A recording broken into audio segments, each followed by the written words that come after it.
Have you ever noticed a faint, tingly, metallic aftertaste in your morning toast? Or that Sunday afternoon Victoria sponge? That's not your imagination, and it's certainly not the taste of quality. It's the literal taste of industrial manufacturing byproducts. Today we are uncovering the shocking truth about UK flour. There is a synthetic pharmaceutical additive now being quietly mixed into most flour on British supermarket shelves, and almost nobody is talking about it.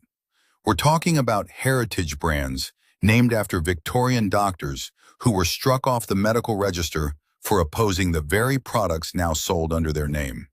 We're talking about a major UK supermarket caught putting refined white flour inside products it marketed as wholemeal, only to offer a defense so brazen you'll have to hear it to believe it.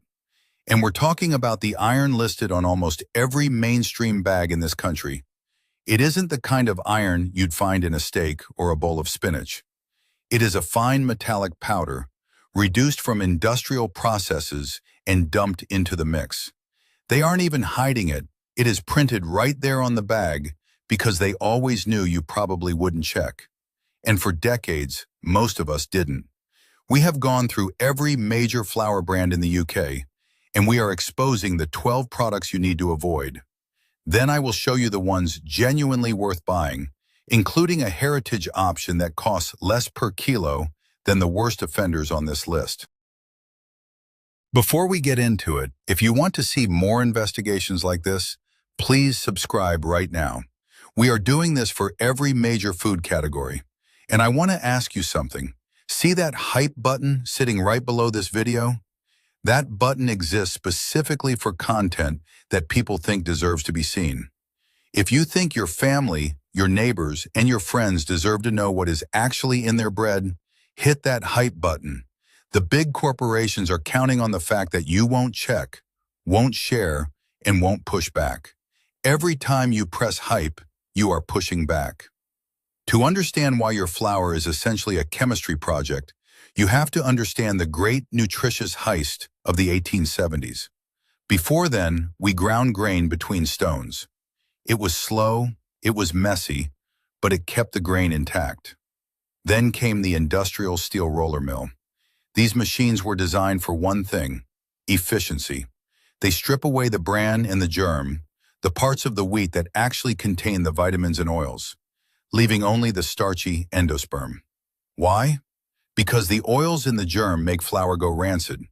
By removing them, corporations got a product that could sit on a shelf for a year without spoiling. The problem is they also removed about 70% of the nutrition. To fix this, the UK government stepped in with the bread and flour regulations, mandating that millers fortify white flour with synthetic additives to prevent widespread malnutrition. This is where the term fortified comes from. It sounds like a bonus, like your flour is wearing a suit of armor. In reality, it's a confession.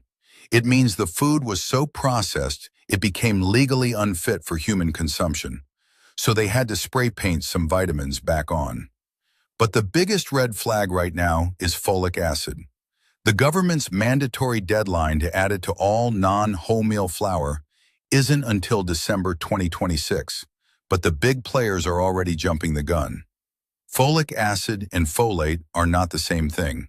Folate is what you find in spinach and avocados. It's been part of human biology forever. Folic acid is a synthetic, pharmaceutical-grade B vitamin created in a laboratory. It does not occur in nature. Here is the kicker. Natural folate is used by your body immediately. Folic acid has to be converted by a specific gene. Somewhere between 40 and 60% of the population carries a mutation in that gene, the MTHFR mutation, that significantly impairs their ability to make that conversion. For nearly half of you watching, synthetic folic acid doesn't become nutrition. It accumulates in your bloodstream in an unmetabolized form.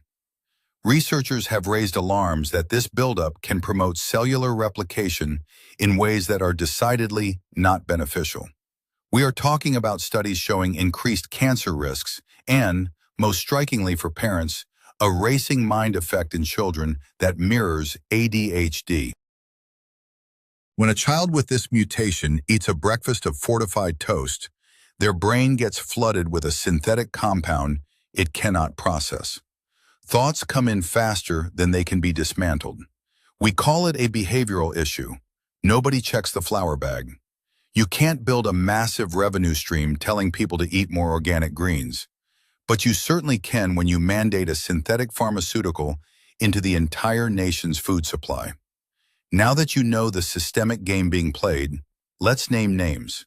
We have gone through the data, the corporate filings, and the lab reports to compile the 12 products currently sitting on UK shelves that you should probably leave there. Number 12 is Tesco plain flour.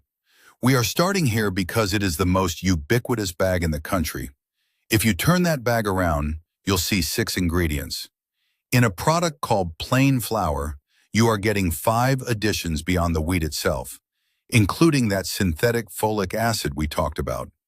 Tesco didn't wait for the 2026 deadline. They started early. If you have that gene mutation that prevents you from processing synthetic B9, your Saturday morning pancakes are now a delivery mechanism for a pharmaceutical-grade supplement your body cannot flush out. Number 11 is Waitrose Dutchy Organic Plain White Flour. This is arguably the most expensive disappointment on this list. It carries the heritage of King Charles's farming philosophy and charges a massive premium for it.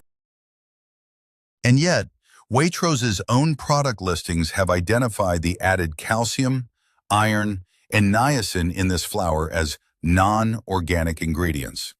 You are paying for the organic label, but the fortification cocktail inside is the exact same synthetic industrial compound found in the cheapest budget bag at a discounter. Even worse, back in 2018, the Organics Council found that bread made from this supply chain tested positive for trace levels of glyphosate, the weed killer the WHO classifies as probably carcinogenic.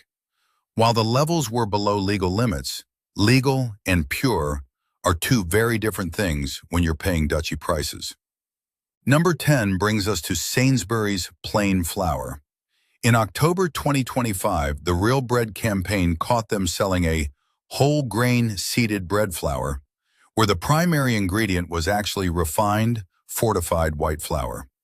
When challenged, Sainsbury's admitted their labeling was unclear.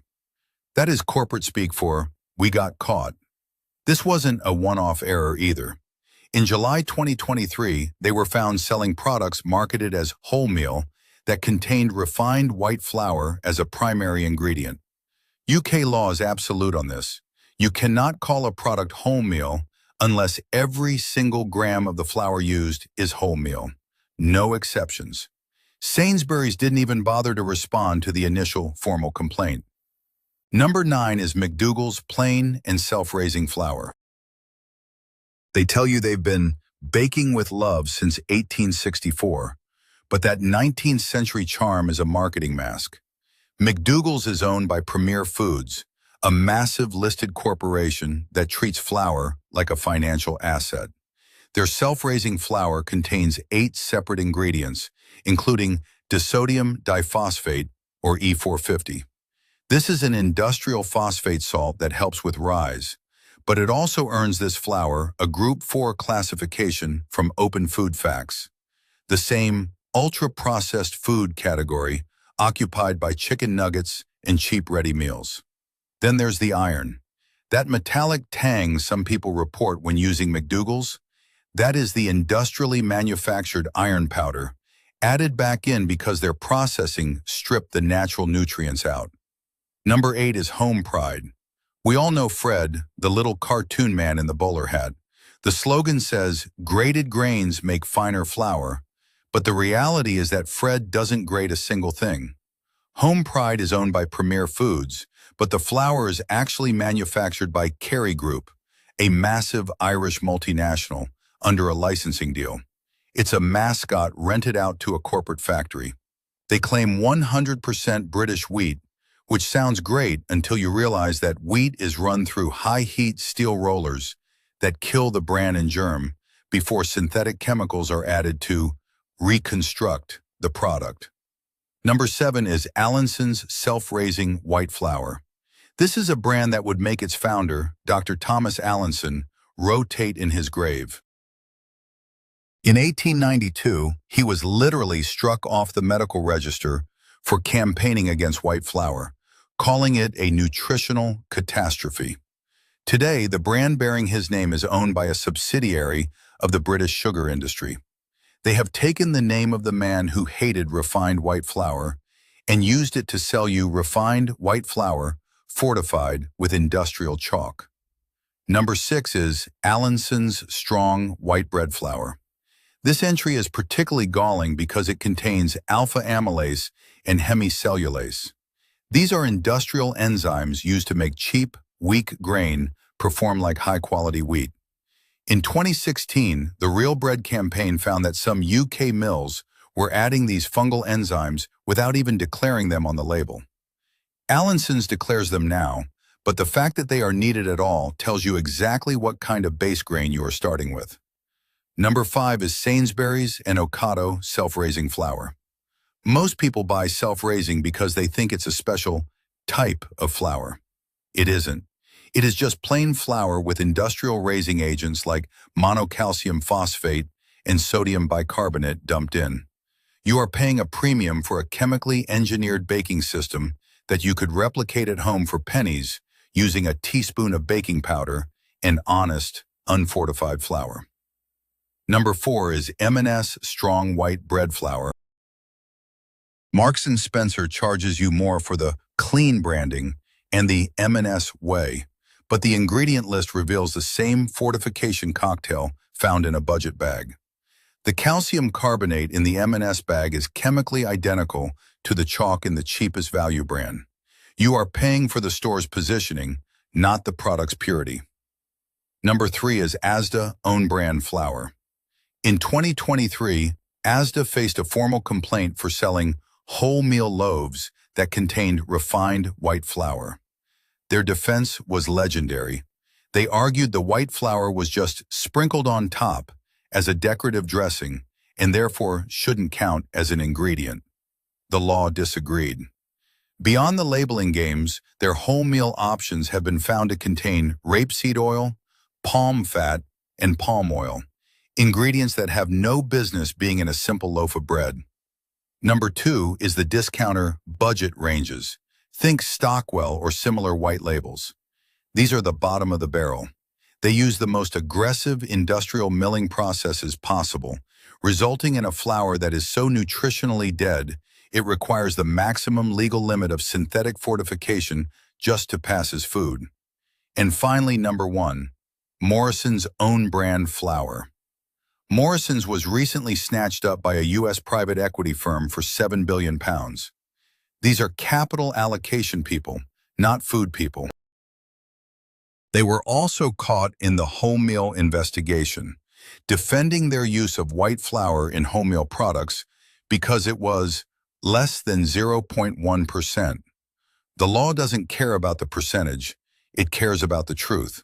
When a company is owned by an investment fund, every penny saved on grain quality or transparency is a penny earned for the shareholders. Your baking budget is flowing to private equity while you get the industrial byproducts. And now, why sitting through all that corporate horror was worth it. Because once you see how the machine is wired, you stop being its fuel. You start looking for the exits. And the good news is that the exits are actually paved with better tasting, more nutritious food that in some cases costs less than the junk we've been conditioned to buy. This is the part where we stop talking about what's being done to you and start talking about what you can do for yourself. If you absolutely need white flour and you need to get it from a standard supermarket shelf, there is one name that stands out as the most honest option in the aisle: Dove's Farm Organic Plain White Flour. Dove's Farm wasn't started by a private equity firm looking to disrupt the baking category. It was founded in 1978 by Claire and Michael Marriage on their family farm in Wiltshire. And here is the thing that makes them rare: they still own it. No multinational parent company, No rented cartoon mascots. Just the same family, the same farm, and a very different philosophy. Because they are Soil Association certified organic, their wheat is grown without the chemical soup of synthetic pesticides and herbicides that define conventional British farming. Now, because they produce more than 500 tons a year, the law still forces them to add the mandatory fortification cocktail to their white flour. They can't escape the chalk and the synthetic vitamins. But, and this is the crucial distinction, they add nothing else. No fungal enzymes to cheat the grain quality, no ascorbic acid to force a fake rise, no undeclared processing aids. It is the legal minimum of interference. You can find it at Tesco, Waitrose, and Sainsbury's, often for around £2.60. It's a bit more than the budget bags, but you're paying for the absence of industrial shortcuts. But what if you want to skip the fortification entirely? Here is the most important legal loophole in the entire UK food system. Wholemeal flour is exempt. Under the bread and flour regulations, if you leave the bran and the germ in the bag, you don't have to add anything back. Why? Because the nutrition is already there. It's the plain white flour that is legally a corpse requiring a pharmaceutical resurrection. This brings us to a weirdly ironic recommendation. Allinson's Plain Wholemeal. Yes, the same brand we just roasted for their white flour and their sugar industry owners. This is the perfect example of why you have to judge the product, not just the logo. On the same shelf, inches away from their chemically fortified white flour, sits a bag where the ingredient list is just 3 words: wholemeal wheat flour. That's it. One ingredient. No chalk, no metallic iron powder, no synthetic folic acid buildup. Because the germ is still there, you're getting the natural oils and the B vitamins the way nature intended, not the way a laboratory synthesized them. If you're a serious baker, though, you need to know about Shipton Mill. A mill has stood on their site in Gloucestershire since it was recorded in the Doomsday Book of 1086. They've been doing this since before the concept of private equity existed. They use traditional French burr millstones to grind their grain. Unlike those high-speed industrial steel rollers that generate enough heat to strip the life out of the wheat, stone grinding is slow and gentle. It keeps the natural oils intact. Their organic stone-ground wholemeal is a revelation. It actually tastes like grain, not like dust. And for the quality is too expensive crowd, let's do the math. You can buy a 25-kilogram sack direct from their website for about £27. That works out to £1.08 per kilogram. That is cheaper than almost every premium supermarket white flour on the avoid list. You get a superior, stone-ground, organic product for a budget price just by cutting out the supermarket middleman and buying in bulk. Then there is the recommendation that viewers of this channel have been sharing in the comments for months. East End Premium Gold Chaki Atta. Chaki refers to the traditional South Asian stone grinding wheel. This is the secret weapon for anyone who wants high-quality, unfortified flour at a massive value. South Asian baking traditions largely ignore the 1870s industrial shift that ruined British white flour. As a result, Chaki Atta in 2026 is closer to what flour looked like 200 years ago than anything else you'll find in a mainstream aisle. It uses the whole grain, bran, germ, and endosperm ground together. The ingredient list is a beautiful, lonely, wholemeal wheat flour. Because it's wholemeal, it's exempt from fortification.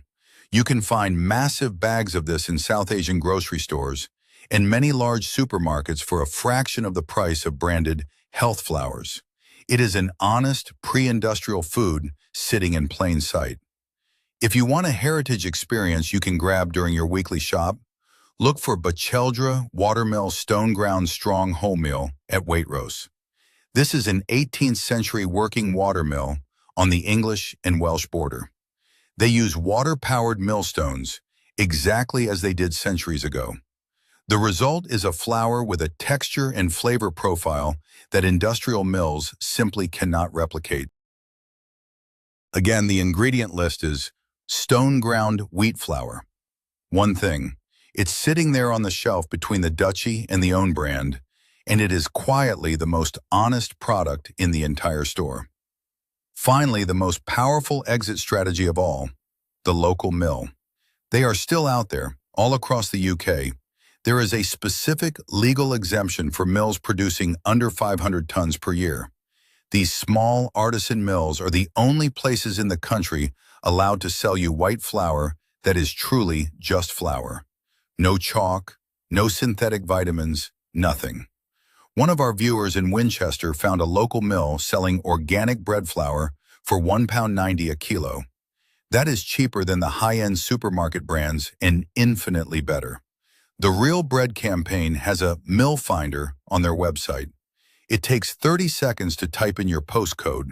You might find that the best flour in the country is being ground 20 minutes from your house by someone who actually knows the name of the farmer who grew the wheat.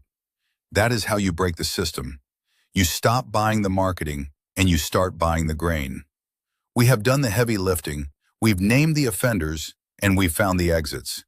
Now let's talk about your survival guide for the next time you're standing in the baking aisle, feeling that familiar corporate pressure to just grab the cheapest bag and go. If you want to stop being a passive consumer of industrial byproducts and start being an active protector of your family's health, you need a set of rules. Take a screenshot of this, or better yet, memorize it. Because once you know how to read the terrain, the marketing tricks lose their power. Rule number 1 is the one ingredient rule. It sounds ridiculously simple because it is. If the ingredient list on your flour bag is longer than the name of the product itself, put it back. When you look at a bag of honest flour, the list should say wheat flour or wholemeal wheat flour. That's it. The moment you see calcium carbonate, nicotinic acid, or reduced iron, you are looking at a product that was processed so aggressively it became legally dead and had to be revived with a pharmaceutical spray tan. If you see folic acid on that list in 2026, you are looking at a company that prioritizes government mandates and shelf stability over the 40% of you who can't process that synthetic compound. Rule number 2, wholemeal is a legal status, but whole grain is often a marketing vibe. In the UK, the word wholemeal is protected by the 1998 bread and flour regulations. It means 100% of the grain is in there. Whole grain, multigrain, or harvest blend are often just fortified white flour with a handful of seeds or a dusting of bran thrown in to change the color. Don't let the brown packaging fool you. If the first ingredient isn't wholemeal wheat flour, you are buying white flour in a costume. Rule number 3, seek out stone ground. This isn't just about being fancy or artisanal. It is about physics. Industrial steel rollers generate massive amounts of heat that can degrade the natural nutrients and oils before the flour even hits the bag. Stone grinding is a cold process. It keeps the germ and its oils intact.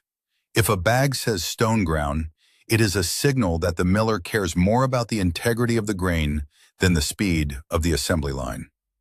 Rule number 4, the under 500 rule. This is the golden ticket. If you can find a local mill that produces under 500 tons of flour per year, they are legally exempt from the mandatory fortification requirements. This is the only place in the country where you can buy white flour that is actually just white flour. No chalk, no synthetic B vitamins, and no metallic iron powder.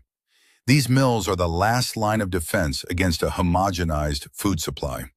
Use the Real Bread campaign's Mill Finder tool. It takes 30 seconds, and as we saw with that mill in Winchester, it is often cheaper than the premium junk in the supermarket. Rule number 5, break up with self-raising. I know it's convenient, but as we've seen, the supermarket version is a chemically engineered baking system sitting in a paper bag. Buy a high-quality, unfortified plain flour or a stone-ground wholemeal and add your own baking powder. You get to control the quality of the base, and you aren't paying a branding premium for someone to dump industrial phosphate salts into your ingredients. Rule number 6. Look at the bottom shelf. Supermarkets place the high-margin, heavily marketed brands at eye level, the ones with the cartoon characters and the royal warrants. The honest, small-batch or traditional flours like the Chakiata or the family-owned organic brands are usually tucked away at the very bottom or in the World Foods aisle. The industry hides the truth in the shadows. You just have to be willing to bend down and look for it. The bottom line is this: the UK flour industry isn't broken. It is working exactly as intended. It was designed to maximize shelf life, minimize transportation costs, and ensure that a bag of starch can sit in a warehouse for a year without a single bug wanting to eat it. That should tell you everything you need to know. If the pests won't touch it, why should you? We have been sold a reconstructed industrial product under the guise of a kitchen staple, and we were told the additives were for our own good. But fortified is just a polite way of saying depleted. I want to thank you for sticking through this. It isn't easy to hear that the most basic ingredient in your cupboard is a corporate chemistry project, but the moment you stop being marketing prey is the moment you start winning. If this investigation gave you the tools to protect your plate, please hit that like button and share this video. You know someone right now, a parent, a baker, a neighbor, who is still using those avoid list brands because they simply don't know any better. Let's make it harder for these companies to operate in the dark. Leave a comment below and tell me, what food category should we strip down next? Are we doing the purity of bottled water, the health of vegetable oils, or the truth about supermarket milk? I read every single one of your suggestions. If you haven't subscribed yet, hit the button now because we are just getting started. Until next time, stay curious, stay informed, and protect your plate.